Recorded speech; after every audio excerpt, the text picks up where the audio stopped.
بسم الله الرحمن الرحيم. السلام عليكم ورحمة الله تعالى وبركاته. فلان كسر دواد يوتيوب channel ka wada production hada ka cusub tahay subscribe saar like saar share comment mahadsanid maanta waxaan noo wadaa barnaamij ka gedisan barnaamijyadii hore oo dhan oo ah arrin la yaab leh taasoo ka dhacday dalka Kuuriyada Waqooyi iyo madaxweynaha ka yahay Kim Jong Un waana madaxweynaha qura ee dunida loogu cabsida badan yahay baa la yiri looguna daawashada badan yahay iyo falalkiisa arxan la'aanta ah macaanimada ah ee uu ku xukumo dalkiisa hooyo ee uu kaga dhigay wadanka ugu awoodda badan wadamada caalamka ka mid yahay haddana waa wadanka qura ee baasaboorkiisa afar wadan laga isticmaalo oo kala ah Japan, China iyo wadanka isagu yahay almuhiim waa wadanka qura ee baasaboorkiisa afar wadan laga isticmaalo say oo wadanka qudhigiisa iyo saddex wadan oo kale sida laajiid ama awadeed ayaan dhawayba wuxuu sameeyay bisha 8deedii 2020ka bishii 12aad 8deedii baa wuxuu ku tagay hawlgal uu bixiyay soo booqanayo goobaha tacliinta sare iyo dugsiyada ama jaamacadaha lagu dhigto baa wuxuu si kaliis u tagay sida alaab la dhaho ama badana hawlgalladiisu waxay u badan yihiin inuu sameeyo sugan wax warbixin sameyn inuu tago meeshii uu ku tago si kaliisa hadday wax khaldan ka socdaan meeshaas uu si kaliisa ula kulmo haddii wax wanaagsan uu ka socdana uu si kaliisa ula kulmo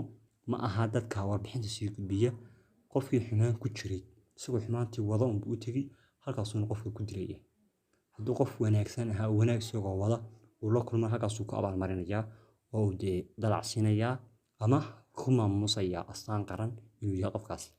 sida awadeed maalin buu baxay wuxuu tagay iskuul ku yaala magaalada Beijing ee caasimadda Kuuriyada Waqooyi warday wuxuu arkay iskuulkii uu joogay soo uu maqan yahay maamulihii iskuulka iyo macallin dhiga maadooyinka lagu dhigto iskuulka sida awadeed daqiiqadaha ay labadaas macnaayeen macni ay habsaameen waxay habsaameen oo kaliya baa 7 daqiiqo iyo 18 sekin sida awadeed wuxuu sameeyay wuxuu yiri ciidamadii uu watay buu yiri labada nin baa la joogto maxaa yeelay waxay musuqmaasuqeen dhalinyaradii ardaydii dadkii wax baranayay oo dhan si laajigeed ama daraadeed waa in la joogto nin sarkaal ah oo ciidamada ilaaliya kamida ama ciidanka ilaaliya isaga hogaamiyahoodii ah sarkaal baa ilaaliya madaxweynaha sarkaalkii ilaalinayay ciidamada ilaaliya madaxweynaha dhan haysta wuxuu ku yiri madaxweyne hadii nimankan waa inaan fiirino buugin xariista aynu dhehno waxay geysteen macni maanta haday tahay maalintii koobaad ay habsaamaan aynu isaga dhaafno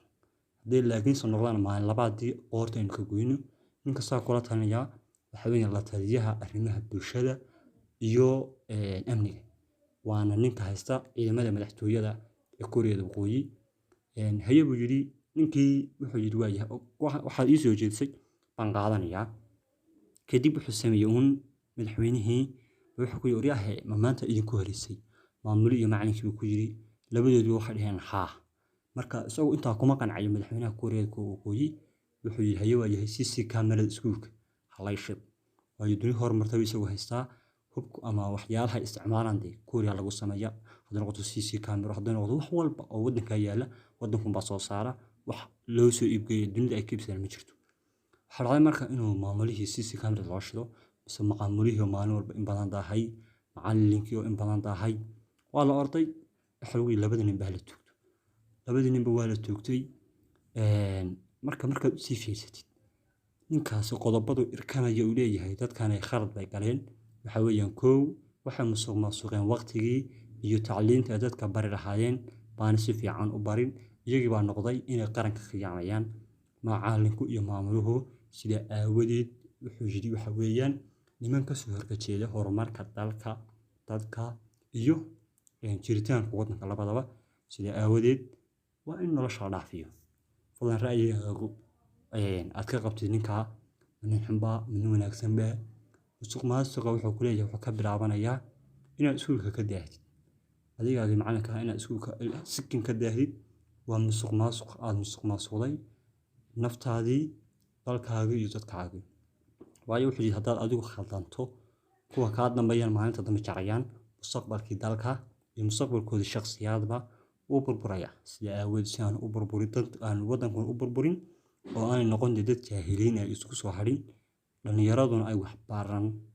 waxaa loo baahan yahay inuu macallinku leeyahay waqtigii loogu talagalay iskuulka in la furo inuu ka soo hormaro ardaygu xilliga xiisadda la bilaabi jiray waa inuu ka soo hormaro marka wadamada saas oo kale ah waa wadamo fiican haddana waa wadamo dadkoodii si fiican bay uga fekerayaan laakiin kama fekerayaan naftan ay dilayaan aakhira dambe si waxa ma xisaabsanaa uma nagaade marka assalaamu calaykum waraxmatullaahi tacaala wabarakaatu fadlan ra'yigaad qabtid noogu soo reeb qoraal ahaan ama comment ahaan mahadsanidin dhammaantiin wassalaamu calaykum waraxmatullaahi tacaala wabarakaatu